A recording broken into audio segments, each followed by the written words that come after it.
Good morning friends, இது உங்கள் friends police academy. இப்போ நம்ம என்ன பார்க்க போகிறோம் அப்படின்னா 2025 பிசி மற்றும் எஸ்ஐக்கான இம்பார்ட்டன்ட் கொஸ்டின்ஸ் பார்த்து வரோம். அதில் டே ஷீட் வந்து பார்த்தீங்கன்னா 29 வந்து பார்த்தீங்கன்னா பார்க்க போகிறோம். இதுக்கு முன்னாடி 29 டே ஷீட் வந்து பார்த்தீங்கன்னா அப்லோட் பண்ணியிருக்கோம். அதை பார்க்காதவங்க பார்த்து நோட்ஸ் எடுத்து வச்சுக்கோங்க. சரிங்களா? நம்மளுடைய யூடியூப் சேனலில் இருக்கும். அது மட்டும் இல்லாமல் நம்மளுடைய ஃப்ரெண்ட்ஸ் போலீஸ் அகாடமி அப்படின்ற டெலிகிராம் சேனலில் ஃபாலோ பண்ணிக்கோங்க. வாங்க ஃப்ரெண்ட்ஸ், இம்பார்ட்டன்ட் கொஸ்டின் பார்த்துலாம். டே ஷீட் 29 வந்து பார்த்தீங்கன்னா பார்க்க போகிறோம்.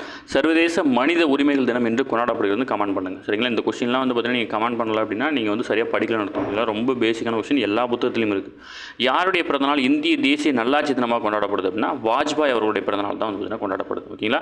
ஸ்டாச்சு ஆஃப் விஸ்டம் என்று அழைக்கப்படும் சிலை வந்து பார்த்தீங்கன்னா திருவள்ளுவர் சிலை. ஓகேங்களா? பேரறிவு சிலை அப்படின்னு தமிழில் திருவள்ளுவர் சிலை அப்படி கூட கொடுத்தா நீங்கள் ஆன்சர் பண்ணுங்கள். சரிங்களா?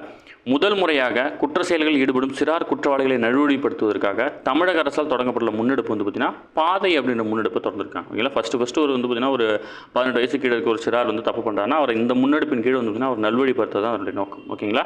ஒரே நாடு ஒரே தேர்தல் மசோதா குறித்து ஆய்வு செய்ய நாடாளுமன்ற கூட்டுக்குழு தலைவர் யாருன்னா தான் பிபி சௌத்ரி. ஓகேங்களா? பரிந்துரை குழு வந்து பார்த்தீங்கன்னா ராம்நாத் கோவிந்த்.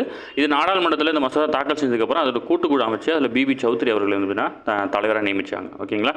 அடுத்தது, பிரம்மபுத்திரா நதியின் குறுக்கே உலகின் மிகப்பெரிய அணையை கட்ட உள்ள நாடு எதுன்னு வந்து பார்த்தீங்கன்னா சீனா தான் கட்டுறாங்க. ஓகேங்களா? டைம்ஸ் இதழில் 2024 ஆண்டு சிறந்த நபர் என்று தேர்ந்தெடுக்கப்பட்டவர் டொனால்டு ட்ரம்ப். ஓகேங்களா? வெண்தலை கழுகு எந்த நாட்டின் தேசிய பறவைனா அமெரிக்கா. இது இப்போ ரீசெண்டாக வந்து பார்த்திங்கன்னா இந்த இது கொண்டு வந்தாங்க. அதனால் இது ரொம்ப ரொம்ப இம்பார்ட்டன்ட். வெண்தலை கழுகு வந்து எந்த நாட்டின் தேசிய பறவைனா அமெரிக்கா.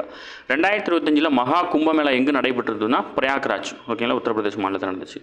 2024 தமிழ் மொழிக்கான சாகித்ய அகாடமி விருது பெற்றவர் வந்து பார்த்திங்கன்னா ஆரா வெங்கடாச்சலபதி. ஓகேங்களா?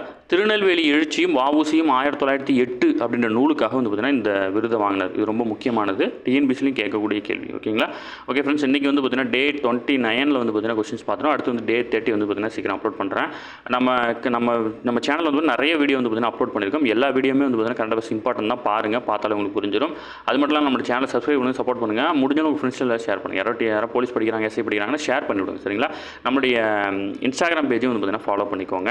கண்டிப்பாக வந்து பார்த்தீங்கன்னா இந்த கரெக்டாக உங்களுக்கு பயனுள்ளதாக இருக்கும். சரிங்களா? Thank you friends. இந்த கொஸ்டினுக்கு வந்து கண்டிப்பாக நீங்கள் கமெண்ட் பண்ணணும். அப்போ தான் வந்து பார்த்தீங்கன்னா நீங்கள் படிச்சிருக்கீங்கன்னு அர்த்தம். ஓகேங்களா? இதெல்லாம் பள்ளி பாடப்புத்தகத்தில் இருக்கக்கூடிய ரிலேட்டடான வர கொஸ்டின்ஸ் தான் நான் வந்து எப்போவுமே உங்களுக்கு தருவோம். அந்த வகையில் கொஸ்டின் நம்பர் 1 வந்து பார்த்தீங்கன்னா உங்களுக்கான கொஸ்டின். சரிங்களா? Thank you friends.